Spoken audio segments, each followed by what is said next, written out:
আজকে আমরা 16 নম্বর শ্লোক আলোচনা করব। সেটা আগের দিনের 15 নম্বর শ্লোকেরই এক্সটেন্ডেড পোর্শন।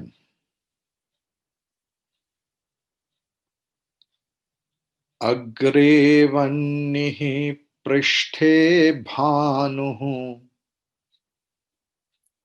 अग्रे वह्निः पृष्ठे भानुः रात्रौ चुबुकसमर्पितजानुः रात्रौ चुबुकसमर्पितजानुः करतलभिक्षस्तरुतलवासः करतलभिक्षस्तरुतलवासः तदपि न मुञ्चत्याशापाशः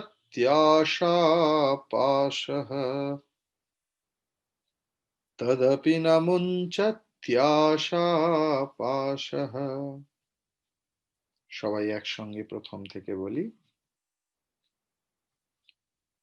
अग्रे वह्निः पृष्ठे भानुः रात्रौ चुबुकसमर्पितजानुः करतलभिक्षस्तरुतलवासः तदपि न मुञ्चत्याशापाशः। भज गोविन्दं भज गोविन्दं गोविन्दं भज मूढमते भज गोविन्दं भज गोविन्दं गोविन्दं भज मूढमते। अग्रे মানে সামনে, वह्निः সামনে আগুন। একটা শীতের রাত কল্পনা করুন। अग्रे वह्निः সামনে আগুন জ্বলছে। পৃষ্ঠে মানে পশ্চাৎ দেশে, পিঠের দিকে। ভানু সূর্য, তার মানে এটা সকালবেলা আমরা কল্পনা করতে পারি, শীতের সকাল। রাত্রৌ রাত্রে, সপ্তমী। রাত্রে চুবুক সমর্পিত জানু। গ্রামাঞ্চলে প্রায় দেখা যায়, শহরাঞ্চলে আমি জানি না, রকে রকে এখনো সেইভাবে লোক বসে কিনা। একটু রোগা পাতলা দাদু জাতীয় লোকেরা দুটো হাঁটুকে মুড়ে এমনি করে হাঁটুর ওপর এমনি করে বসে। সবাই মনে হয় দেখেছে একটু একটু। চুবুক সমর্পিত জানু, চিবুক দুটো জানুর ওপর রেখে বসে থাকা। করতল ভিক্ষা অর্থাৎ হাতেই ভিক্ষা নেয়। তরুতল বাস,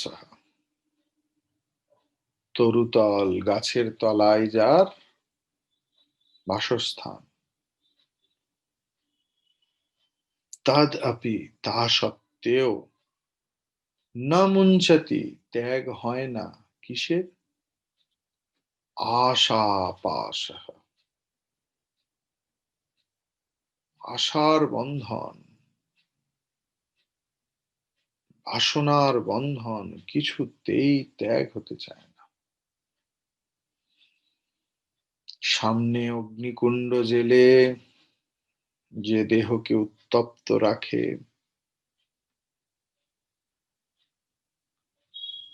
ধরে নাও একটা সন্ন্যাসীর কথাই বলছে।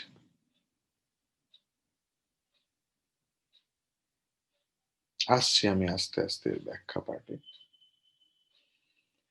সামনে আগুনের কুণ্ড জেলে যে নিজের দেহকে গরম রাখে রাত্রিবেলায়, অথবা প্রখর ঠান্ডায় দিনের বেলা কিভাবে সে নিজেকে উত্তপ্ত রাখবে, না সে কি করছে,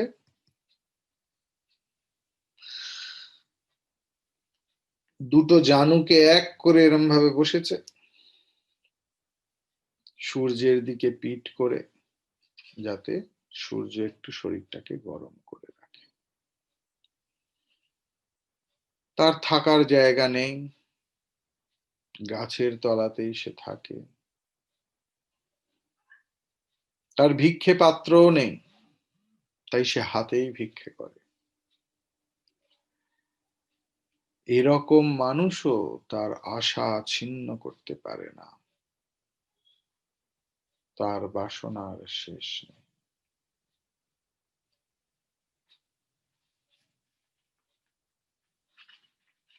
আমরা এটাকে যদি একটা বাংলা কবিতার ফরম্যাটে দেখি, কিরকম ভাবে দেখবো, পুরোভাগে অগ্নিকুণ্ড, পৃষ্ঠদেশে যার ভানু, কম্পমান চিবুকের ভার বহে দুই জানু, করতল ভিক্ষাপাত্র তরুতল শয্যা যার, তারও হায় শক্তি নেই আশাপাশ ছিঁড়িবার। আগের স্তবকে আমাদের সন্ন্যাসী আচার্য সন্ন্যাসীদের সমালোচনা করেছেন তার অধিকার বশত। এই স্তবকটাও তারই পরিবর্ধিত অংশ। আগের শ্লোকে কি দেখিয়েছে, না নিজের বাসনার দ্বারা নিপীড়িত একজন সংসারীর চিত্র, একজন সংসারীর চিত্র তুলে ধরেছিলেন, এবং সমস্ত চিন্তাশীল মানুষের কাছে সেই মানুষ কিভাবে উপহাসের পাত্র হয়, করুণার নয়, উপহাসের পাত্র, সেটাই বলা হয়েছিল। এবং তা একজন ভ্রাম্যমান সন্ন্যাসী, যাকে ইংরেজিতে বলে মেন্ডিক্যান্ট মঙ্ক, পরিব্রাজক সন্ন্যাসী, সেও তার স্বেচ্ছাকৃত নির্যাতনের ব্যতিক্রম নয়।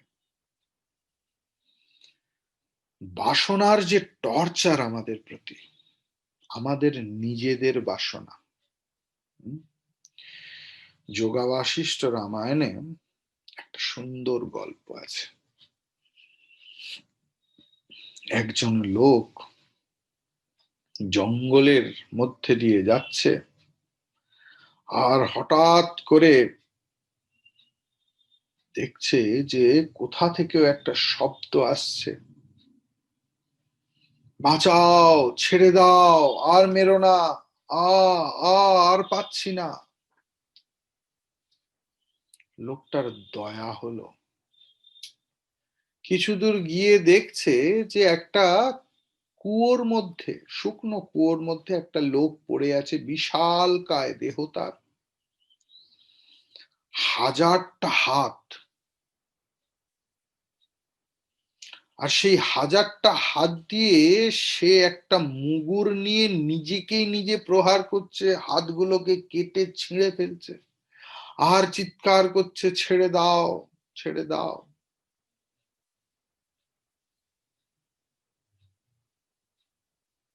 আমাদের প্রত্যেক দিনের গল্প এটা। প্রত্যেক দিন আমরা আমাদের বাসনা দ্বারা তাড়িত হয়ে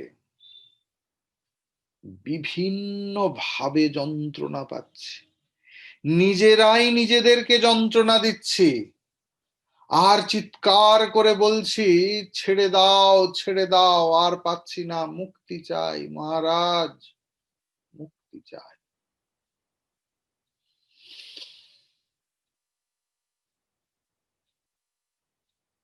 বাঁদর ধরা হয় কিভাবে তার গল্প জানেন তো? একটা হাঁড়ি রাখা হয়, আর হাঁড়িতে ছোলা রাখে। একটা এইটুকু গর্ত করা হয় যাতে কোনো রকমে বাঁদরটা হাতটা ঢোকাতে পারে। ছোলা দেখেই তো বাঁদর ঢুকিয়ে ফেলেছে হাত। আর শিকারী এসে গেছে এদিকে বাঁদর ধরবে। বাঁদর আর কিছুতেই হাতটা বার করতে পারে না। কেন পারে না? না, মুঠো ভর্তি ছোলাটা আর ছাড়তে পারছে না। ছোলাটা ছেড়ে দিলেই হাতটা বেরিয়ে আসে, বাঁদরটা মুক্ত হয়ে যায়। আমরা জীবনে ছোলা ছাড়তে পারি না, দিয়ে নিজেদের জীবনকে বাজি রাখি, মৃত্যুর দিকে ঠেলে নিয়ে যাই। অলীক কল্পনার মধ্যে বাস করি। একটি মেয়ে ঘটকের কাছে গেছে, বিয়ে দেয় না ঘটক।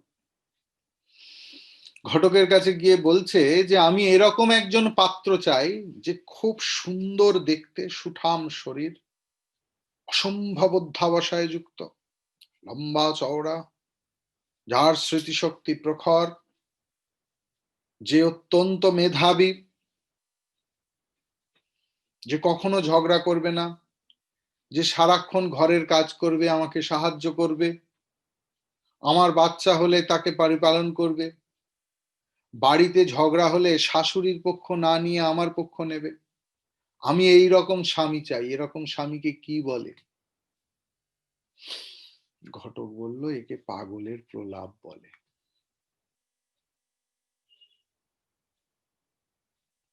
একে পাগলের প্রলাপ বলে। তো এখন কথা হচ্ছে যে আমাদের অদ্ভুত অদ্ভুত বাসনা আমাদেরকে কুড়ে কুড়ে খাচ্ছে দিনের পর দিন, এবং আমরা আমাদের বাসনার দ্বারা নির্যাতিত হচ্ছি, টর্চার্ড হচ্ছি, প্রহৃত হচ্ছে প্রত্যেক দিন, প্রত্যেক মুহূর্ত।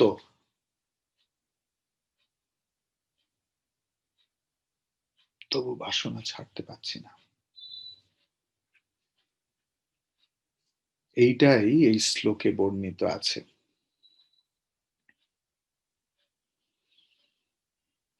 এই বাসনার নিপীড়ন এটা বিশ্বজনীন, প্রকৃতির নিয়ম। সমস্ত বৈজ্ঞানিক নিয়ম কানুনের মতো এটাও বিশ্বব্যাপী। কোনো ব্যক্তিকেই এটা শ্রদ্ধাও দেখায় না, সমীহও করে না।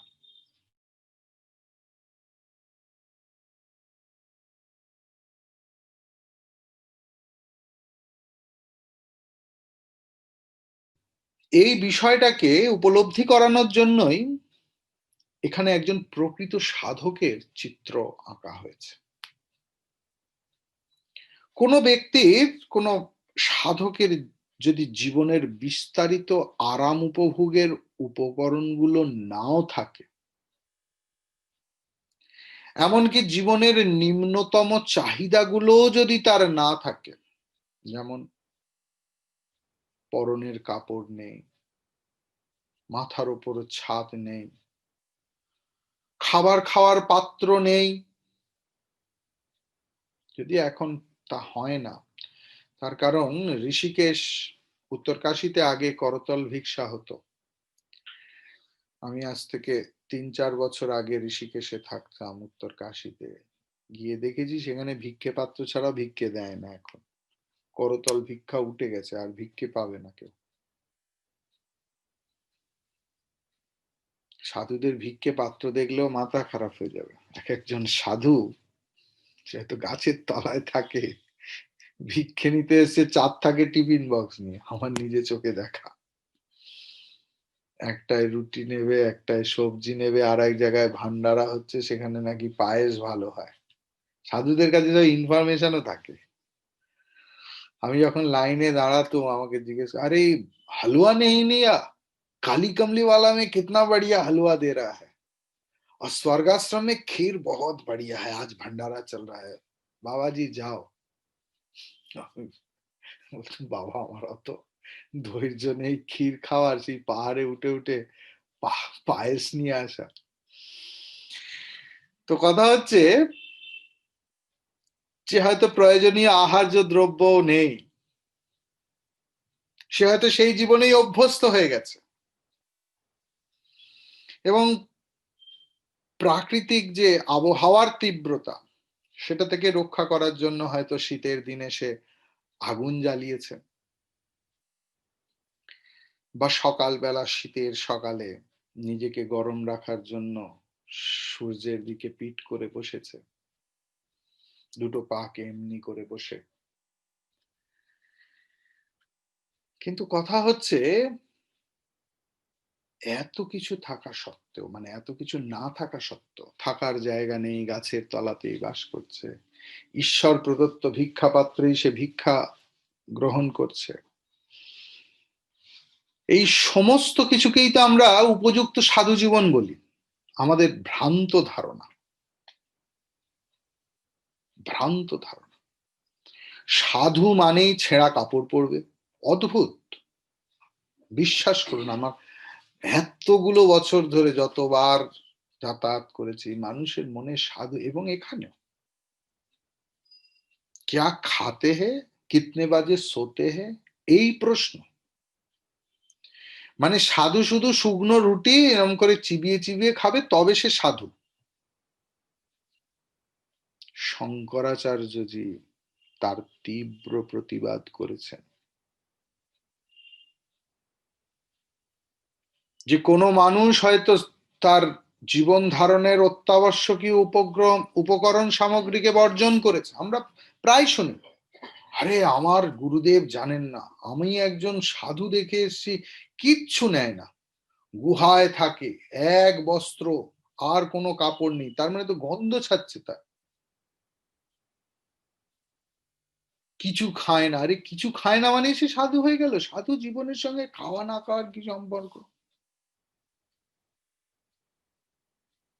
জীবনচর্যার বাস্তব ক্ষেত্রেও হয়তো তাকে একজন বৈরাগ্যযুক্ত সাধক বলে মনে হয়।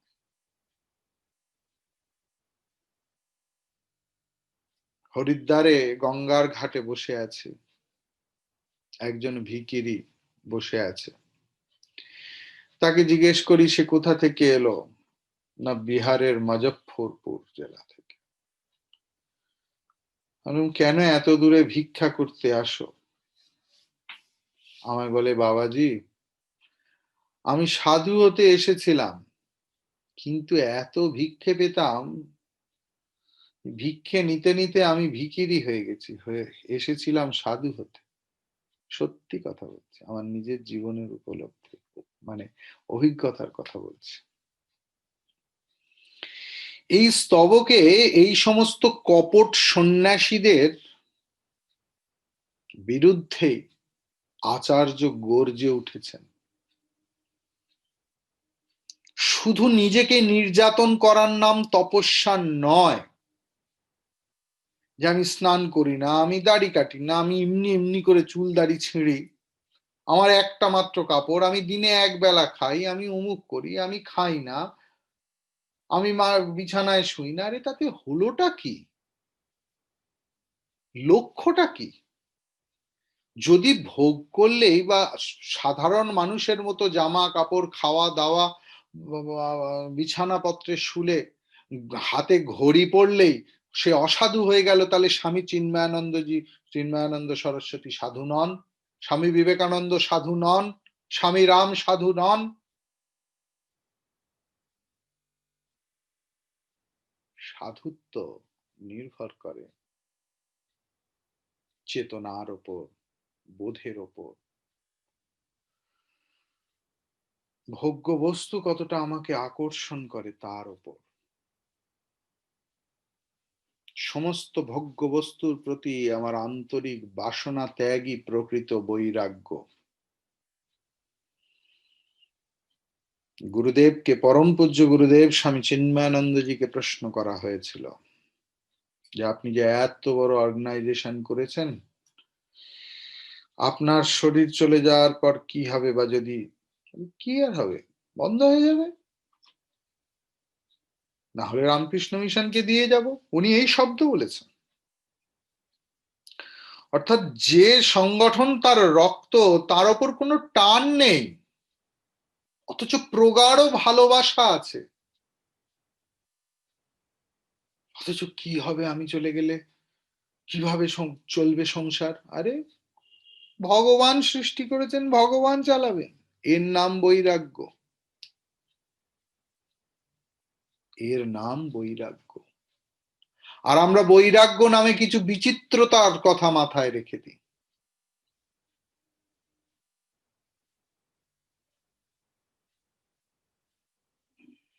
আসলে ভোগ্য বস্তুর প্রতি আন্তরিক বাসনা ত্যাগই প্রকৃত বৈরাগ্য। এবং এইসব বিষয় ভোগের যে তৃষ্ণা, তার মূলকে উচ্ছেদ করার জন্য আমাদের ব্যক্তিত্ব থেকে ভোগ লালসার ঊর্ধ্বপাতন দরকার।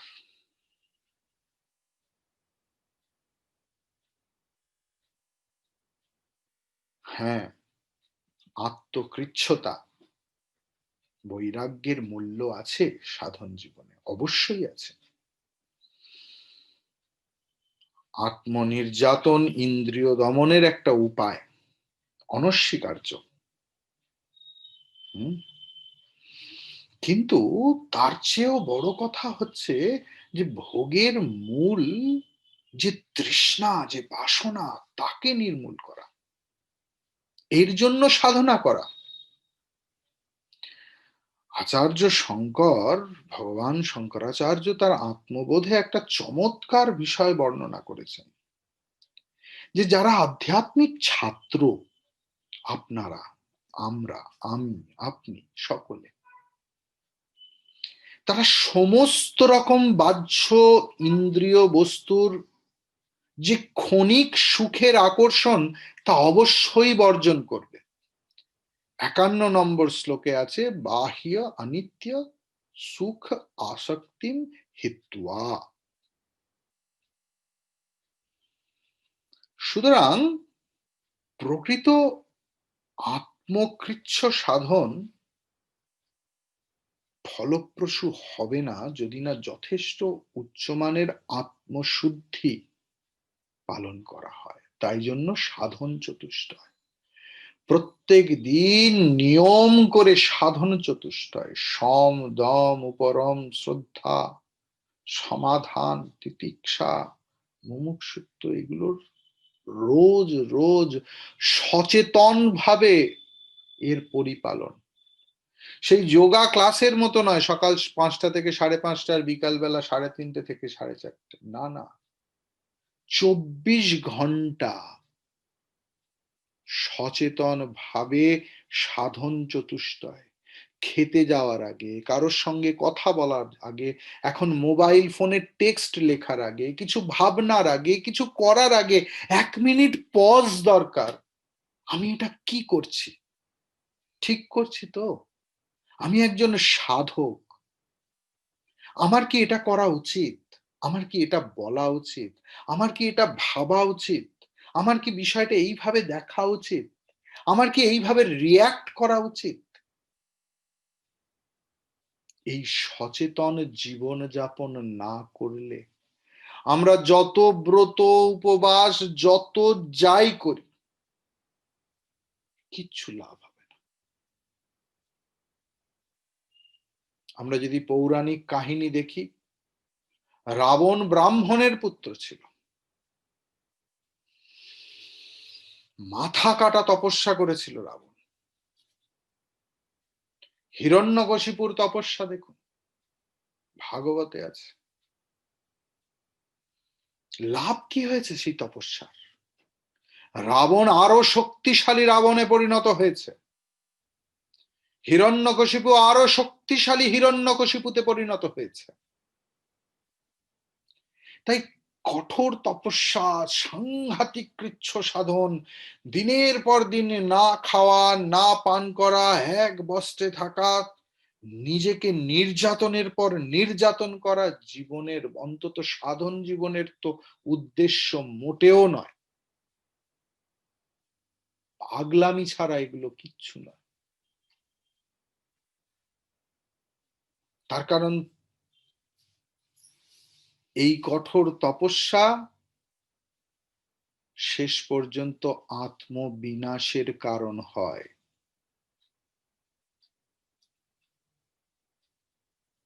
সংযত জীবন যাপন 24 ঘন্টা সচেতন ভাবে না করলে, ওই আমি জগদ্ধাত্রী পুজোয় যাই, আমি রাস পূর্ণিমার সিন্নি মাখতে সকাল থেকে রাত্রির পর্যন্ত গেছি মা, কিচ্ছু খাইনি, কিচ্ছু লাভ নেই বাবা। তার চেয়ে খেয়ে দিয়ে বাড়িতে থেকে ক্লাস শুনে চিন্তা করলে অনেক বেশি পুণ্য লাভ হতো। যারা শুধু বাহ্যিক আড়ম্বরপূর্ণ তপস্যার ভান করে কিন্তু মনে মনে ইন্দ্রিয়ের বিষয়ে চিন্তা করে, কিনা সংসার ছেড়ে গেছি আর সারা ফোনটিকে নিয়ে গেছে, এখন ফোনই তো সংসার, সারাক্ষণ মনে হচ্ছে মেসেজ, কেউ যদি মেসেজ না করে সে আর এক চিন্তা, আরে আর সারাদিন কেন মেসেজ করলো না, কিছু নিশ্চয়ই, তখন শুরু হয়ে গেল, ও আমার ওপর রাগ হয়েছে বুঝি। আরে ভাই, কোনো মানে চিন্তা করুন, মানুষ ডিস্টার্ব হতে কত পছন্দ করে।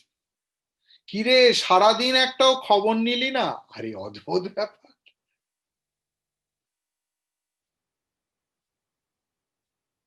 এমন নয়। এক সাধু গেছে ধ্যান করতে, হরিদ্বারে ধ্যানে বসেছে, প্রচুর জ্ঞানজাম, আরতি চলছে, ওম জয় জগদীশ হরে, না না না, এরম ধ্যান অন্তত হয় না। তাহলে চলো ঋষিকেশে যাই, ঋষিকেশেও তো হচ্ছে, ঋষিকেশেও চলছে হনুমান চালিসা, অমুক তুসুক, পরমার্থ নিকেতন আরতি। চলো ভাই উত্তর কাশীতে শুনলাম অনেক শান্তি, হচ্ছে না। গঙ্গোত্রী, তাও হচ্ছে না, লোক আসছে প্রচুর, সেখানেও দিনে দুবার ঘন্টা বাজছে। তাহলে গোমুখ যেতে হবে, সেখানে কিচ্ছু নেই। গোমুখে গিয়ে বসে আছে তপস্যা, না খেয়ে না দিয়ে, খালি গা হয়ে গেছে, কাঁপছে, হচ্ছে না কেন, পাখি ডাকছে কিচকিচ কিচকিচ করে, আর গঙ্গার আওয়াজ হচ্ছে কল কল কল কল, এই আওয়াজে কি ধ্যান হয়, আরো ওপরে যেতে হবে। চলো,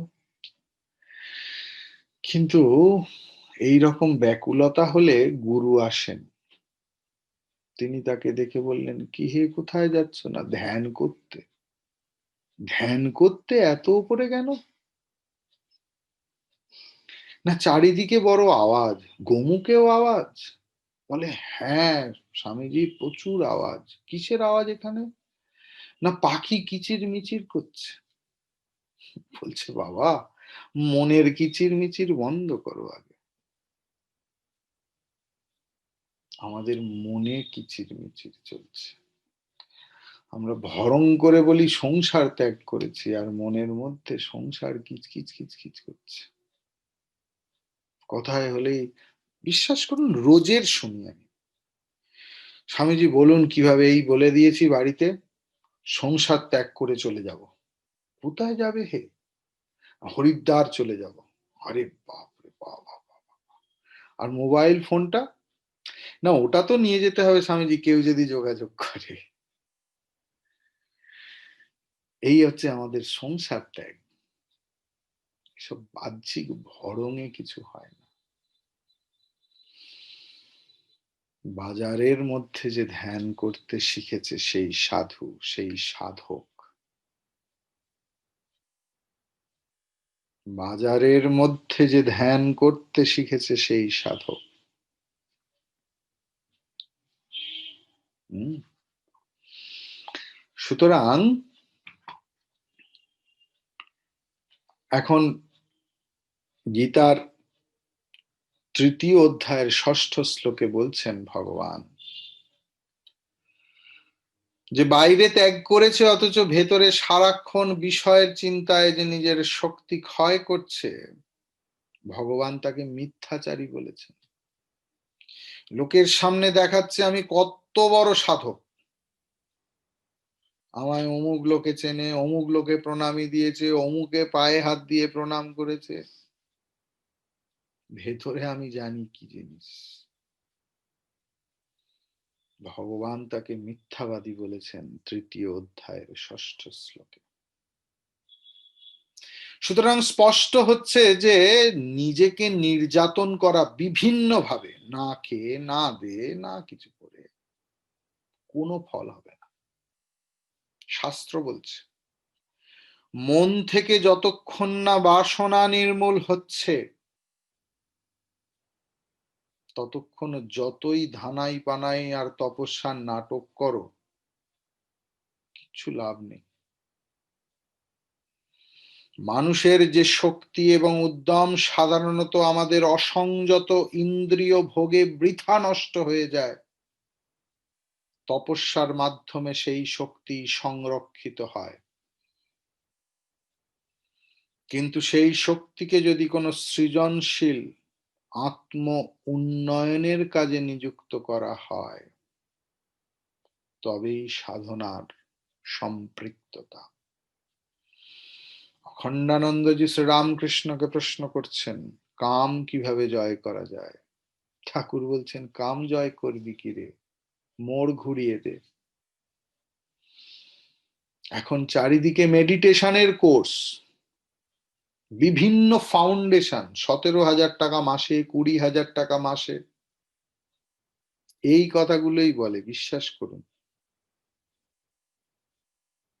চিন্ময় মিশনের লোক বুঝতেই পারে না যে তারা বিভিন্ন ক্লাসে কি মণিমুক্ত পায়। আমি কয়েকটা শুনেছি ওই সমস্ত 17,000 20,000 টাকার কোর্স। মন কনসেন্ট্রেটেড হয়ে রাখবো, করবোটা কি, খাবো না মাথায় দেব? যদি আমি আমার কনসেন্ট্রেটেড মাইন্ডকে ভালো দিকে, শুভ দিকে, ঈশ্বর অভিমুখী না করতে পারি, তাহলে আমি ধ্যান করে লাভ কি?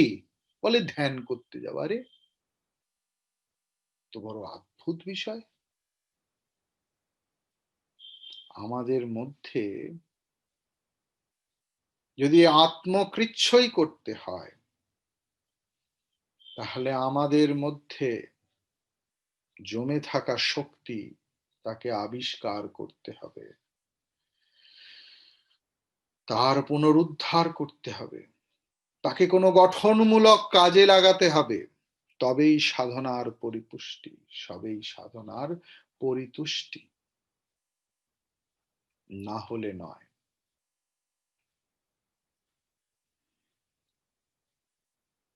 জন্মগত প্রবণতা সবসময় আমাদেরকে নিচের দিকে টানছে। তপস্যার দ্বারা মনকে উত্তরণের নামই সাধনা। অবদমনে চেপে রেখে উপকার হয় না।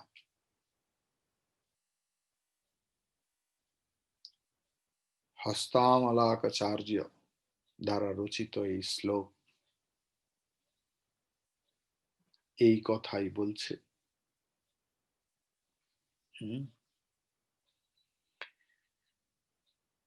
যদি বাসনা না যায়, তপস্যার কোনো মূল্য নেই। যদি আমার আন্ডারস্ট্যান্ডিং পরিষ্কার না থাকে, আমায় কি করতে হবে, যদি আমার জ্ঞান না পরিষ্কার থাকে, তাহলে তপস্যা করে বিভ্রান্তি তৈরি হয়, কনফিউশন, ডিপ্রেশন, অ্যাংজাইটি। এক্ষেত্রে ভগবানের শরণ নিলে মন একাত্ম হতে সুবিধা হয়। তাই তো আমাদের সকাল, সন্ধে, দুপুর, রাত্রি ভগবানের শরণাপন্ন হয়ে একই কথা বলা,